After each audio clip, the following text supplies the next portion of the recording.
Jill here with Sirius Telus Moon. This is Mars Hour, Jupiter Day, Moon ingress to Cancer, and the energies of the eclipse, of the in between eclipses, are beginning to formulate something that I can define as people become more and more exposed to the frequency, Neptune, of the economy, Mars Saturn, of the world, where it is. And as many people actually raise their frequencies, they begin to be aware that the frequency of the economy of the world and even certain people around them has to accommodate. It has to change. It has to allow the new frequency to be. Now, the reason that the Me Too comes up so strongly is because this is exactly what happened in the Me Too. People's frequencies began to be raised. What happened in the Me Too was not just suddenly people exposing and speaking out. No, no, no, no, no. It was deep transformation from within, deep raising of the frequency from within, profound looking at where our peers are, where our generations are, where people are, and the fact that the individual collective frequency regarding sense of self, sensuality, um, financial freedom, what we know is possible as an innate life energy. Whether we notice that by suddenly that energy being manipulated and having to find a way to stand up power, or having to go even deeper within and see where am I being manipulated here? There's something here that was drawing, but it's not the drawing that I want. So how do I get to where I do want? The meter was not powerful because it exposed offenders. It was powerful because it was an open, vulnerable heart disposition that called to a different type of sexuality, different type of business, different type of working environment, different type of housing.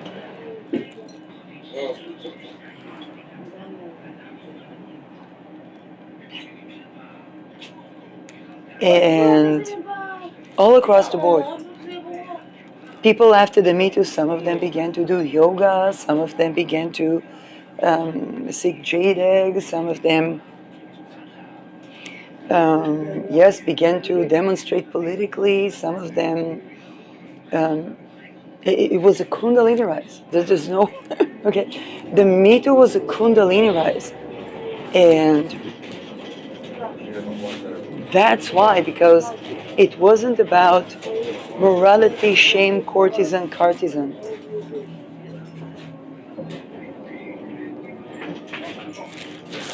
It was shedding of energy blocks, and when that happens, Uranus doesn't freaking care about what is that block. It's like, oh my God, this is, I don't know, the intelligence, this is the financiers, this is the oil and the gas. Uranus, like, yeah, that shit need to be gone. And Uranus doesn't care how big, how megalithic, how profound, how ancient. Uranus just, okay, that shit gotta go. Definitely when it was in Aries. Now Neptune works in a different way. Neptune works in an even more profound way, because you can think about the Neptune as, if the saying about Scorpio is still water go deep, Neptune is the water underneath in the bottom of the ocean. So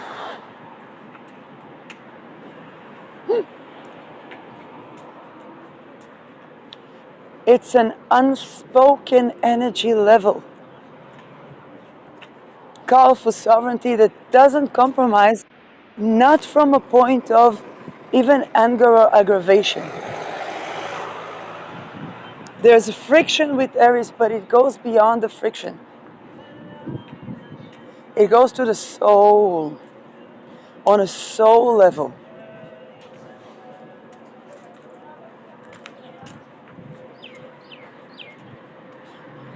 Okay? Neptune is eroticism. If Uranus is Kundalini rise, the spike of sudden sexual energy that liberates, or the people that, I don't know, tear their shirt off and decide to oil paint across, Neptune is different. It's eroticism from within. And it permeates every single um, sacred and every single sacred abomination. It permeates even deeper.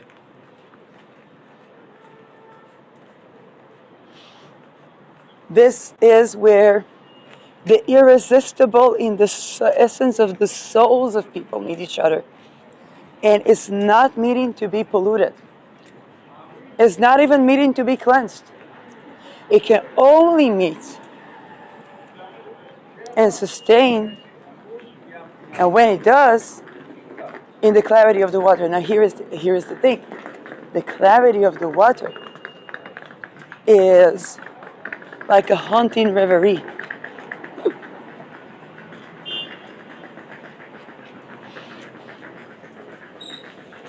And it is beyond mysterious and surprising in its source.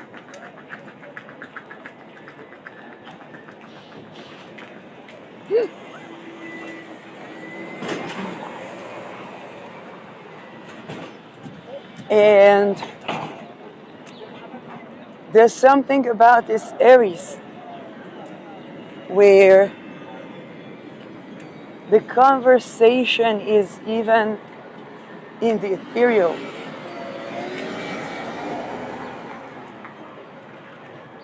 And here is not unlike Uranus or any of the other planets.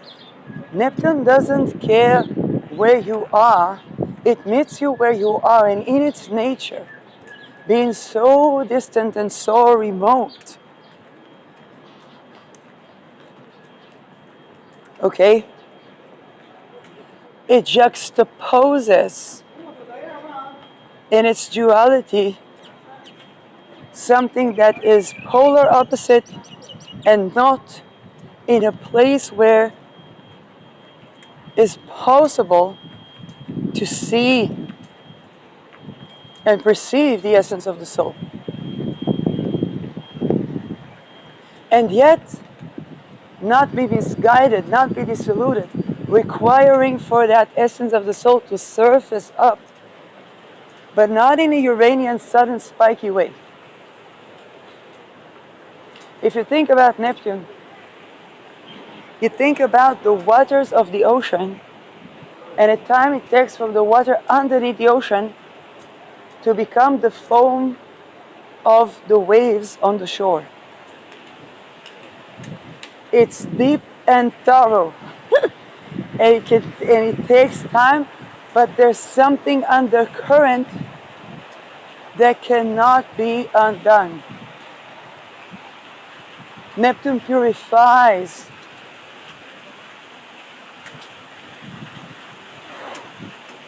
Think about Neptune in Pisces. Neptune ingressed to Pisces 2012. And as it was leaving Pisces, I think nearly everyone could feel the hours and the days of the final ingress of Neptune to Aries and the change of energy from water to fire to watery fire. And probably every single person on earth felt something upon that ingress. Before 2012, probably we could never. Neptune in Pisces permeated our psyche. And if it didn't happen by consciously interacting with Neptune, because it's very unconscious, it happened by suddenly having to cleanse energy where one couldn't understand what was that energy thing.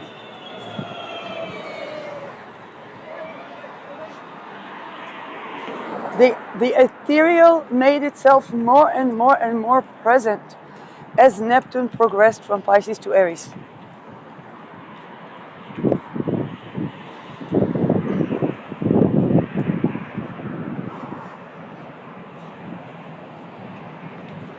So this eclipses thing is adjusting the economy. Now, Neptune has a dual form to it. But Neptune here, it gets people to think about what happened when Uranus was here. There's a lot of people thinking about where the Me Too didn't go too far, and the Me Too wasn't even the tip of the iceberg. Not because it's going to be a big megalithic revolution or something like that. That was Uranus. And again, I'm not saying it's not going to be. I mean, it's still going to sextile Uranus, but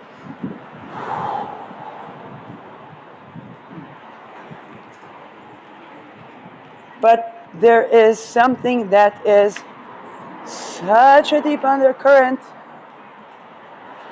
where there is a certain flow that cannot be undone.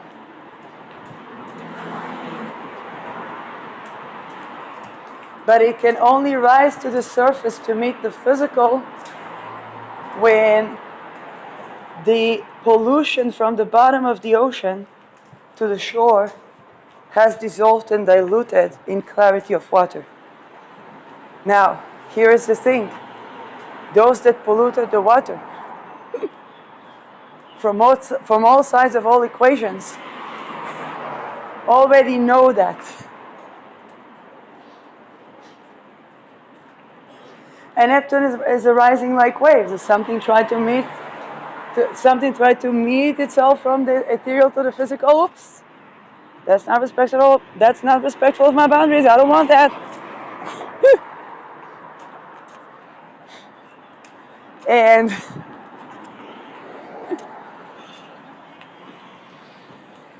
but if Uranus and Aries were like my yes, no, and maybe, as Neptune works like a wave. It doesn't argue with somebody on, in a way that planets elsewhere do. It can set a boundary, but how should I say that? It's not in an argument with you. It's like, hey, if that wave rises, I say, okay, that's a no. But there is no question about it that when the water is clear and it rises to the surface with clarity, people are just going to ride the waves. Now, here is the thing with Neptune. It's so mysterious that nobody knows or nobody can predict who gonna ride the waves with who. And that's the mystery of Neptune. Now, as it rises to meet the surface, all of the deep, erotic sensual, spiritual, and of course physical things that coincide with that wave raise to the surface.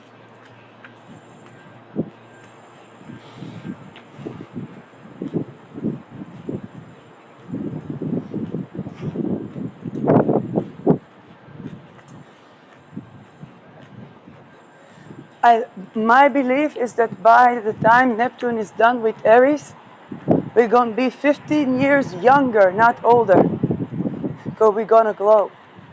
Either radioactively, which is absolutely possible,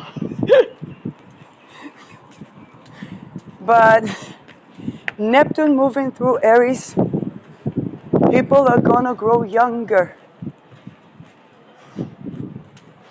Okay?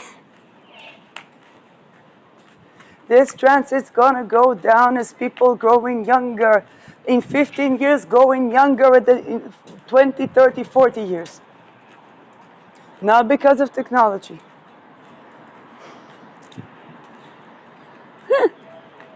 Because they're shedding millennia of rape and slavery from entire ancestral lineages on the ethereal form. And when I say on the ethereal form, I mean the ether of the DNA. And the ether of the DNAs that affect their nervous system, for whichever reason. Now, there are people that are going to try to go about it in technological ways. And my prediction is that Neptune being Neptune, those technologies that try to imitate the organic, and the organic that try to liberate itself from what was the underlying factor of why technology is inorganic, are going to meet.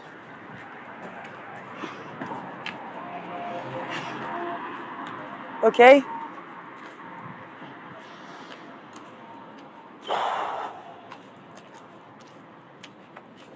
The inorganic facilitates the remedial of the organic that detoxifies the inorganic.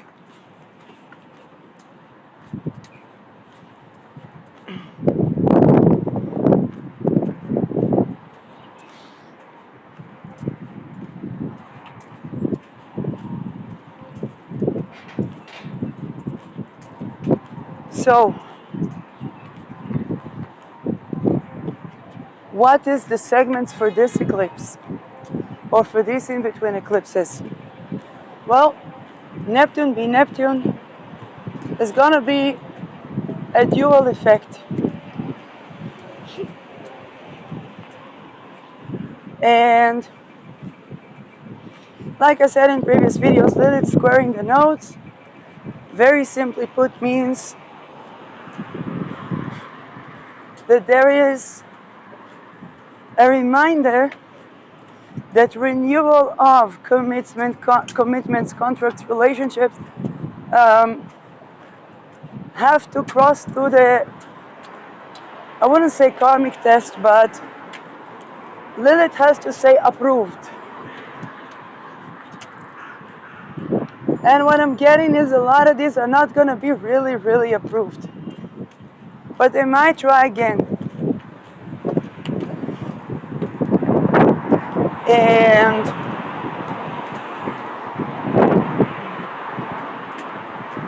this time we're going to see it economically as well.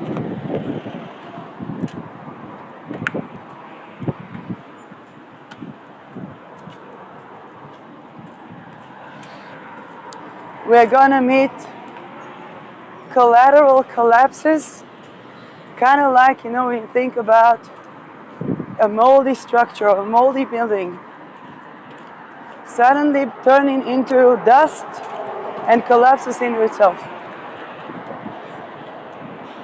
It's a purification and detoxification. And hand in hand with that, there's going to be miraculous healings of layers whether it's our bloodline, our DNA, or our mind, our psyche, and our sexualities, that are to such profound clarity of energy that we're going to be having clarity of the mind. Now, which is which, and whether it's two processes that happen hand in hand. We think about healing our nervous system from toxins. It's both the collapse of the toxic structures that allow for the miraculous healing and energy to permeate where stagnation, mold, and other stuff have been,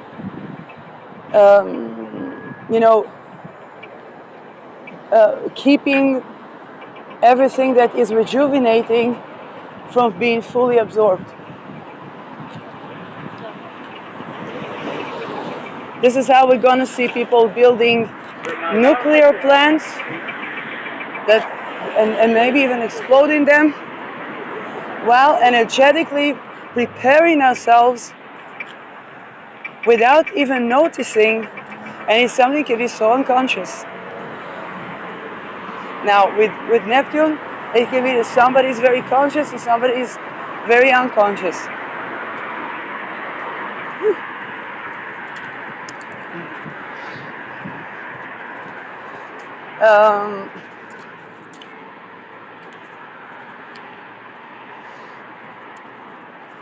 And that mystery is just the nature of Neptune. So we're going to be seeing juxtapositions like, I don't know, suddenly old buildings closed because they're dangerous to walk in, or war here, war there, but suddenly missiles drop and some of the energy of the missiles is liberating. It's kind of like, well, we're almost ashamed to feel the lightness until we find out that the building was evacuated anyway. And that just cleared up the toxic mold in the structure that was already heading to collapse. I'm not saying it's the only type of experiences that will be. Now, more mundanely and locally, already there are preparations for war with Iran and so on and so forth. And definitely something will happen there.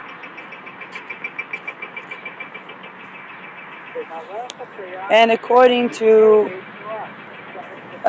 some of my colleagues, definitely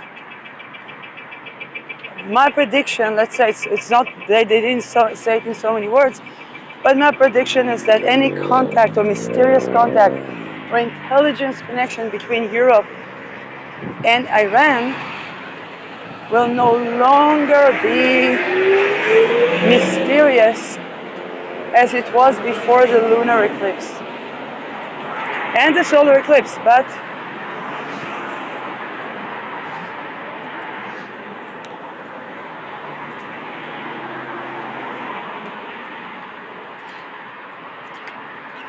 this is only serving as to dissolve yet another of those water polluting, okay? Water polluting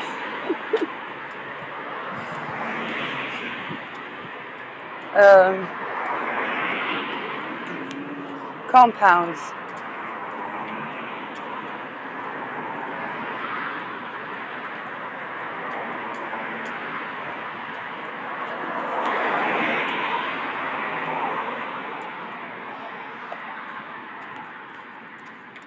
More things that I can think of.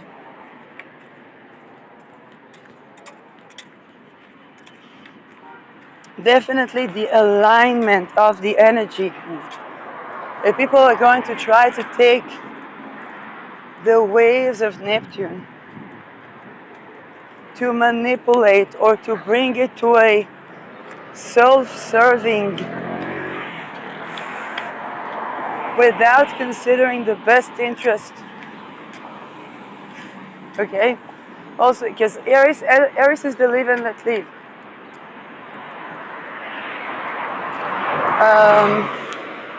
Definitely those type of, let's say, endeavors, conscious or unconscious, with Neptune progressing through Aries, they're gonna have to align.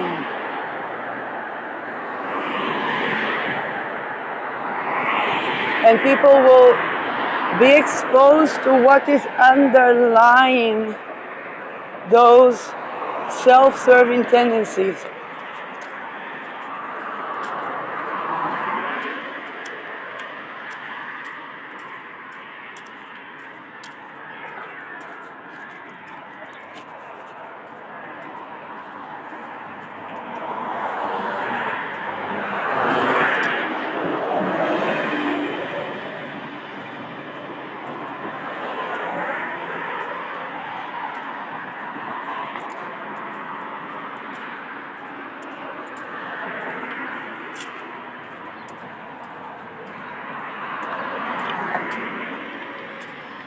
Aries rules the mind and the sense of self, and of course blood and the blood flow to all the body.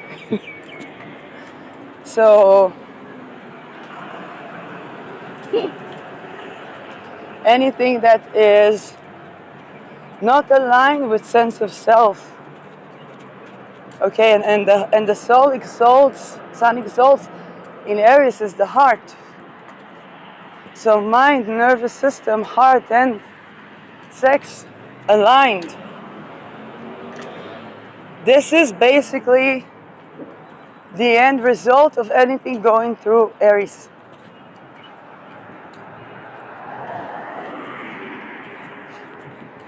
And it can meet with Neptune, it can meet the people in a most unsuspecting, okay, the most unsuspecting water territories.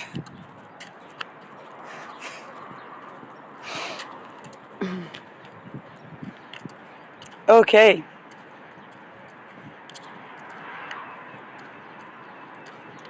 But it's also going to cleanse, particularly because after this transit, Neptune begins to separate from the sextile with Pluto. So it's also going to cleanse everything that takes that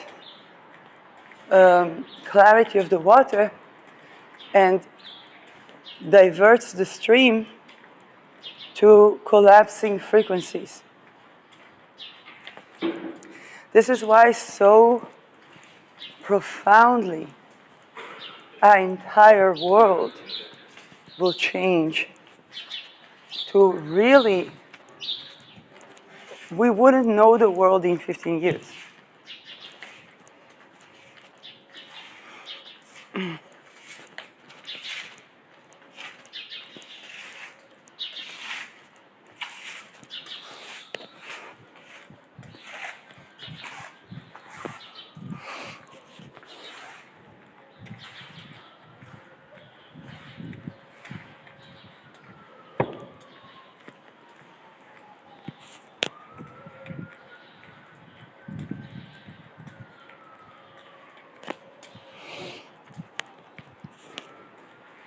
And it does wash away.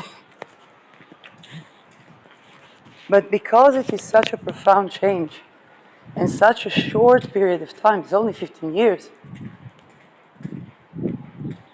there is something that really works relatively tenderly. Why am I saying relatively tenderly? It's still Aries, it's still only 15 years, it's still such profound change that in many, many years the world has never known.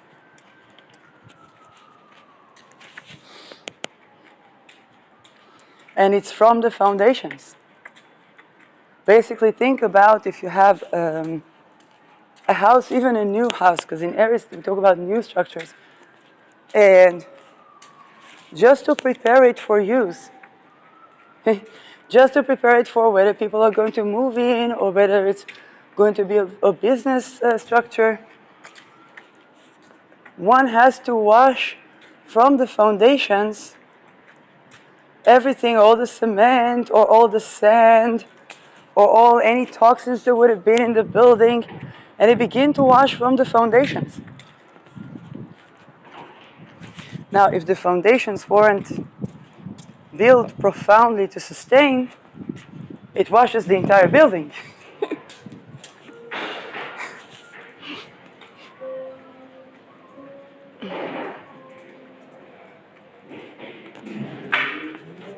And this is where nothing that is degrading of the sovereignty of the self can remain.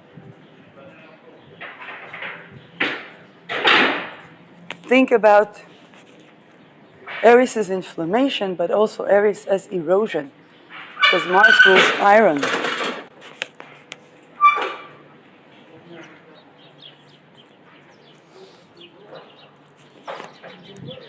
Degradation causes fluid, that causes stagnant water, that causes erosion or corrosion.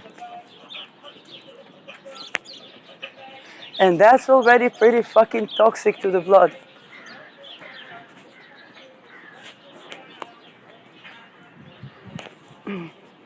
And of course, Neptune being Neptune, everybody that has evaded Neptune or evaded these profound deep waters can no longer, okay, can no longer evade the clarity of the waters.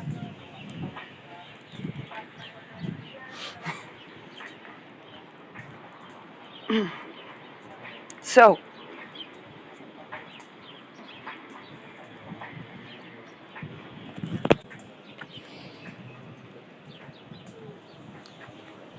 all of these weird connections between the moon, Mercury, ruler of Ketu in Rahu's sign, Jupiter, point of Thales, that's supposed to remediate them or to mitigate the tension, is probably going to be about renewed connections. The renewed connection are on basis of clarity of the water. And here is no, how should I say that? There's no avoiding those undercurrents. Okay, think about if a flood washed my house and your house. Okay, some of your books were coming to my library, some of my books were coming to your library. Now we know. Think about people talk about the kasha. I don't know, but it's kind of like now. Now those things are blended.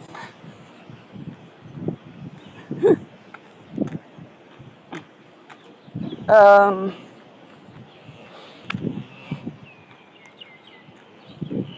like I said, age of air. So my prediction is also many DNA. We already had a case of DNA leaking or DNA hidden deals being revealed. And with Neptune, it can be something like a wave so overwhelming that was even unconscious, already washed away the dirt. And there people may wake up and 30 million Epstein files better out than in. um,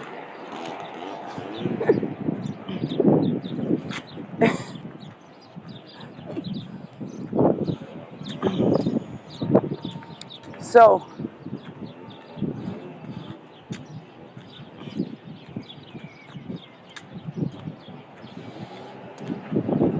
Pluto still in Aquarius, also in the degree of foundations, degree 4, and there is an undertone of houses and housing. Okay, now the moon is with Ketu before anybody gets excited.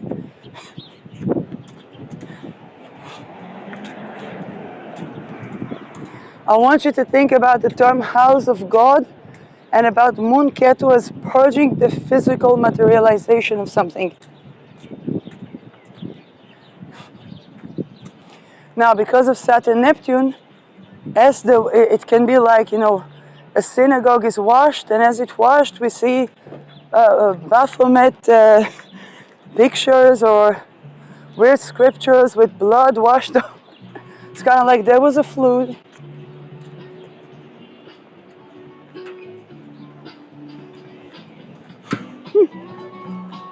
Same with churches, mosques, and so on and so forth.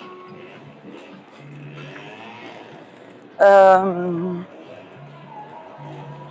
this also connected to what's in our mind.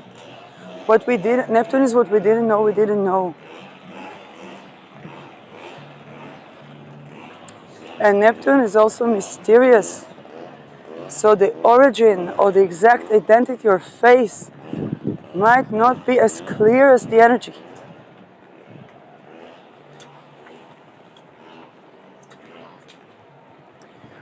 With Neptune, there's almost always the sense of what is imagined and what is real.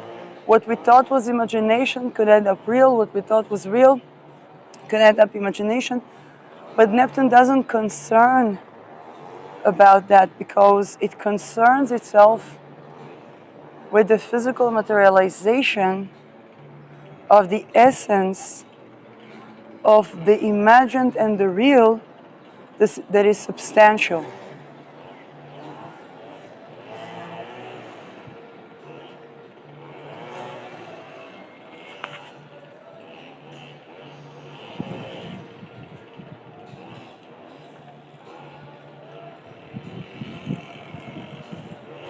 So, that being said, what was not agreed to will not stand the test of time. That somebody couldn't do something about something,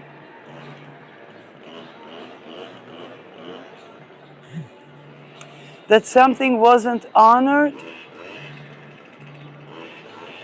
okay, is going to mysteriously make its way to the surface to be dissolved at some point in time.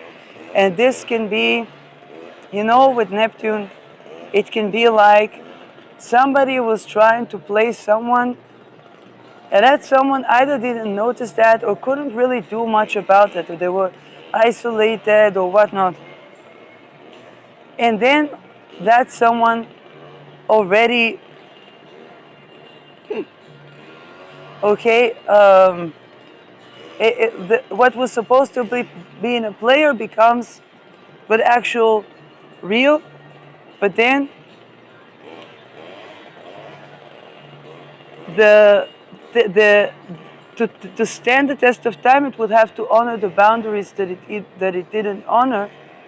Also, when it goes back to the 0 point, it will have to transform itself from the essence.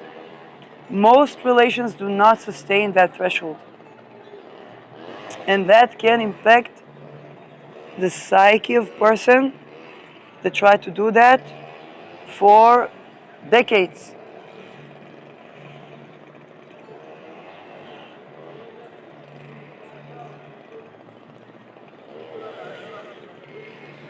The mysteriousness about Neptune here.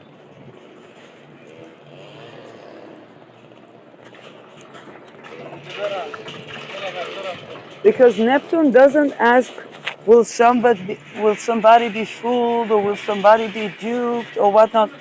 Neptune doesn't ask that. People ask that.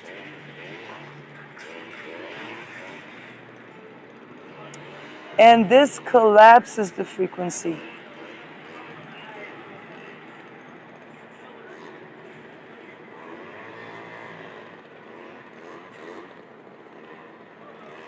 And then it creates the helplessness, the chronic helplessness at the side that try to manipulate. And again, it's not about shame or blame. Usually these things are either done unconscious or a person is somehow this addictive pattern underneath.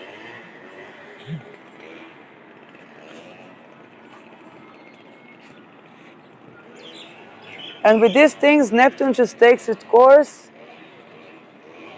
Okay, when I had the Pluto, Neptune, and Uranus transits to my personal planets, I thought I was going to die. And something came about that I didn't know where it came from. And I felt really helpless regarding the situation. I didn't know what it is, what to do. And I felt in general very helpless in my life. Several years pass, and things begin to unfold in such a way where I learned how to make talismans, certain people became parents, and then there's more unfolding, more unfolding, more unfolding.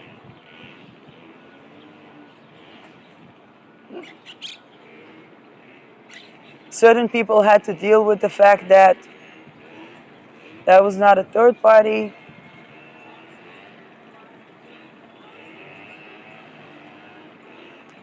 And then the Epstein list was out with all that that entails.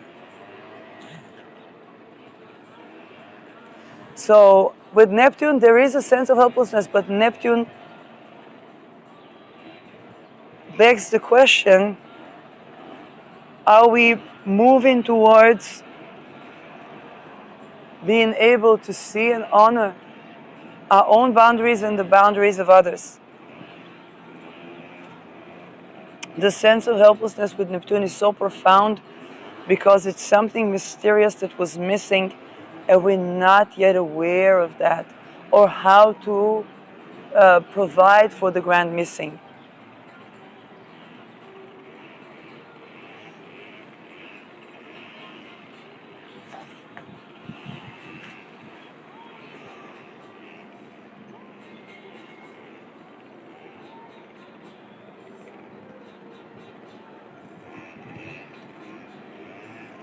And the undercurrent here is so deep that any control coping mechanism that we even didn't know we have, that creates and is enabling this friction, this helplessness, this incompatibility to still be juxtaposed, is set to dissolve. And here's the thing, with Neptune, it's like we're helpless until it surfaces up and dissolves.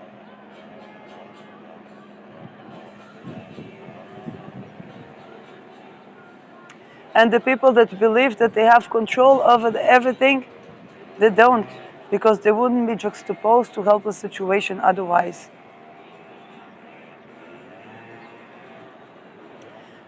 In the background, there's persecution of the secret societies.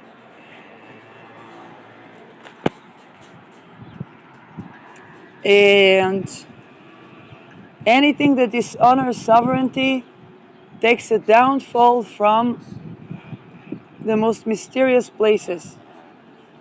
Now, that downfall can be a person 9/11 on themselves and becoming purified from within, where they suddenly stand in their sense of self, not by a clenched fist, but by lightness and groundedness.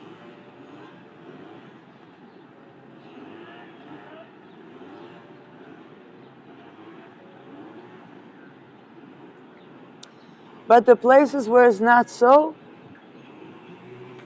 they do raise to the surface to meet.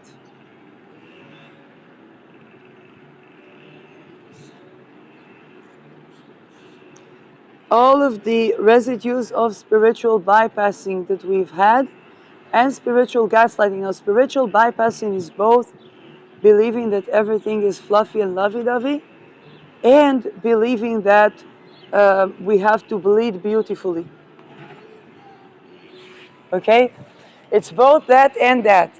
Where and where, of course, depending on the context.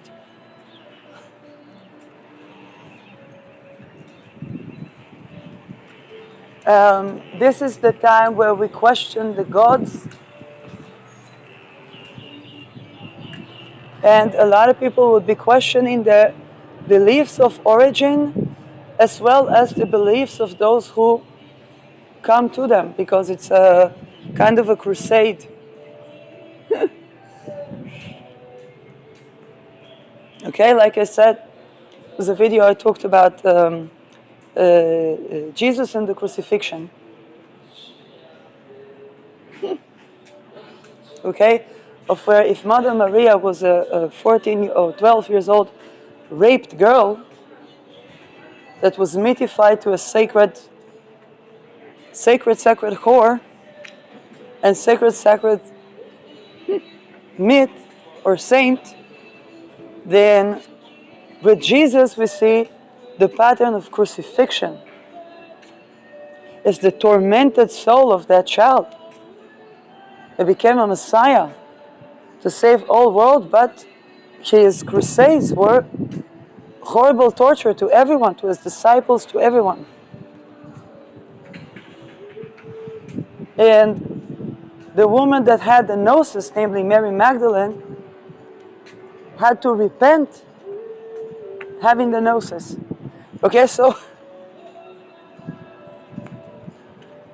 the profoundness of that haunts Christianity, so much so that it almost fails to challenge Islam, because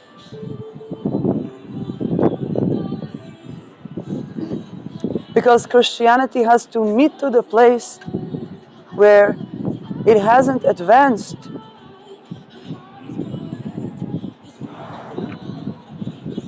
to align the sanctity of creation with the practicality of life. The sacred within with the fact that we are living, breathing, peeing, pooping human beings.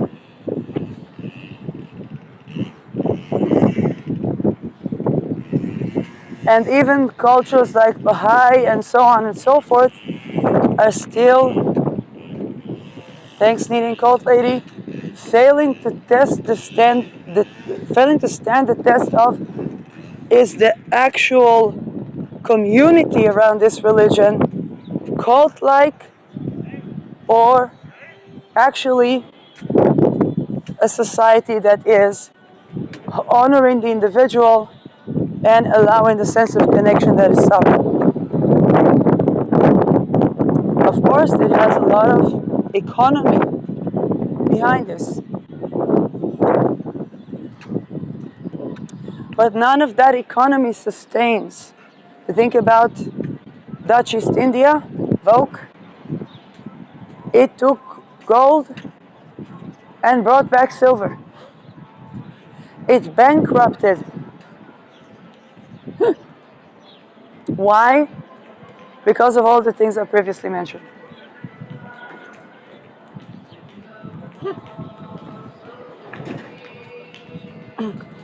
And so these economic expeditions or tax evasions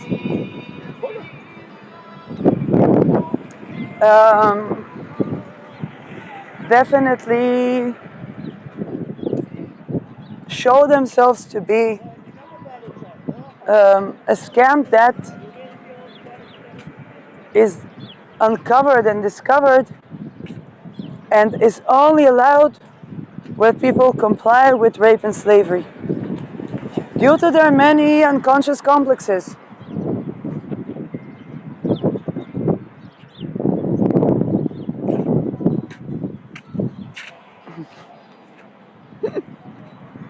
Okay? Doesn't mean that people know how to do different. But Neptune will collapse those addictive coping mechanisms of power because of the helplessness that is incredibly profound.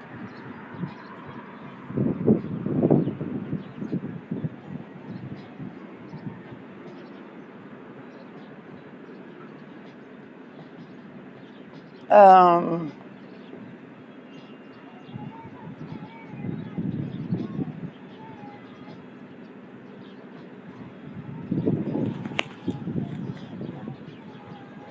the dissociation of Neptune eventually has to bloom into vivid consciousness that is embodied, safe and sane, safe and free.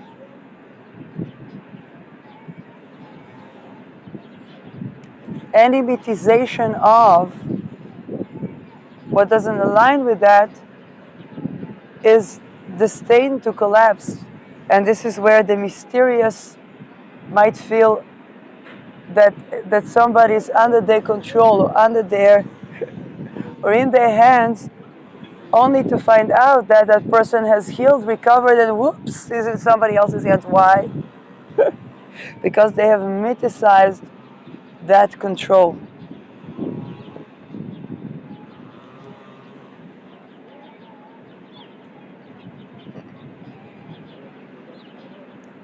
Okay, well, Neptune is still 0° Aries. I really feel like this is a reminder to people that listen and hear, um, but they're going to have to remember that point, because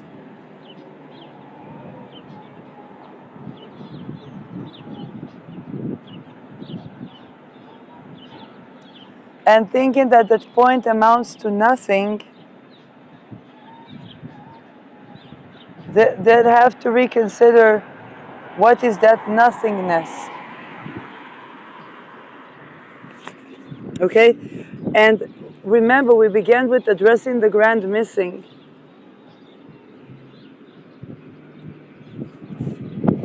More about the in-between eclipses.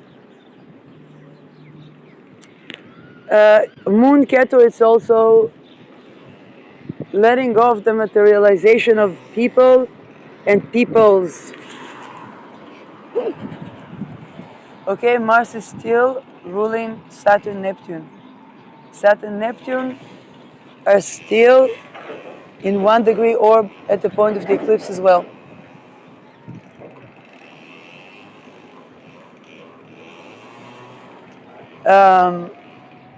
Not gonna say it's been mass death, but we have to remember Mars is at a sign that is eventually ruled by that moon, and there can be a continuation of purging of peoples.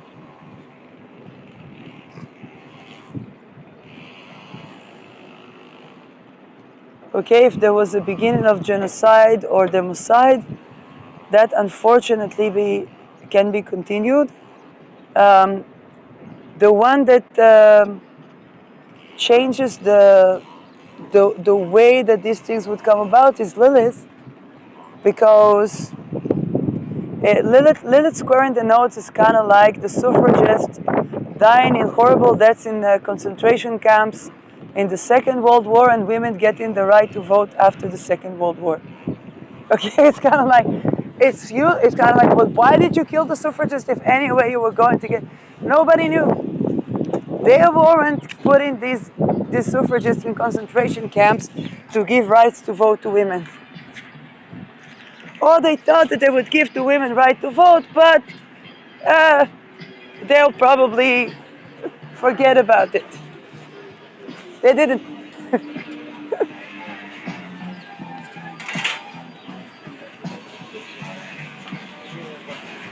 What did happen is that they began to remember their ancestors poisoning the husband. We don't need an ancestor to poison the husband.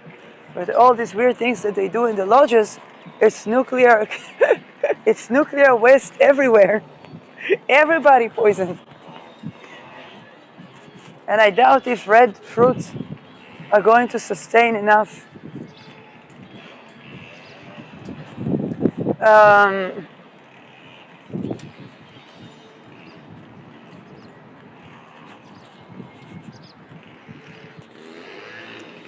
the deepest transformations. Rahu still in Pisces. Um, there's nothing particularly scorpionic, but perhaps ideally Lilith is still in Scorpio because the Scorpio vibes are over the top. Now, I don't know if it's something that I feel or is something that is in the collective, but if I feel that, there probably is some sort of correspondence with the spirit of the time. So it could either be because anything Mars is activating my Scorpio Mars, or that there are some scorpionic Lilith vibes in the air, or that Neptune Aries operates kind of like a Scorpio placement. Okay, because Neptune gives us the depth of the bottom of the ocean, and Aries is a Mars sign, and the impulsiveness of Mars dissolving into the bottom of the ocean of Neptune. It's not over the top, it's Neptune. That gives us that scorpionic effect of transformation through friction and helplessness. The lesser discussed part about Scorpio endeavors. And we'll probably feel that the economy changes, permeate the layers in society of the people. It's not new, but it's continuing to. So places where they didn't feel that before as much are going to feel that more. There can be certain securities or foundational securities that either dissolve or are found in new venues. And it can be the nourishment of the family, because Jupiter is in Cancer. But for some people, it might even mean, yes, because of the events in the world, that the moon is the family, and could be a separation, or that the nourishment of the family is not so much there. There can be something incredibly, there could be something incredibly helpless with this, and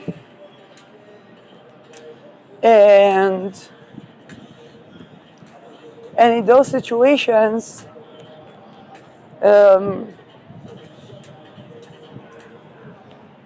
this is, how should I say, where Neptune can profoundly show in its both miraculous escapist, but also loss, the grand missing. Any grand missing that we have been evading, probably we won't be able to evade it. And Neptune can denote of loss, of grief, that in Aries pertains to the sense of self. Now,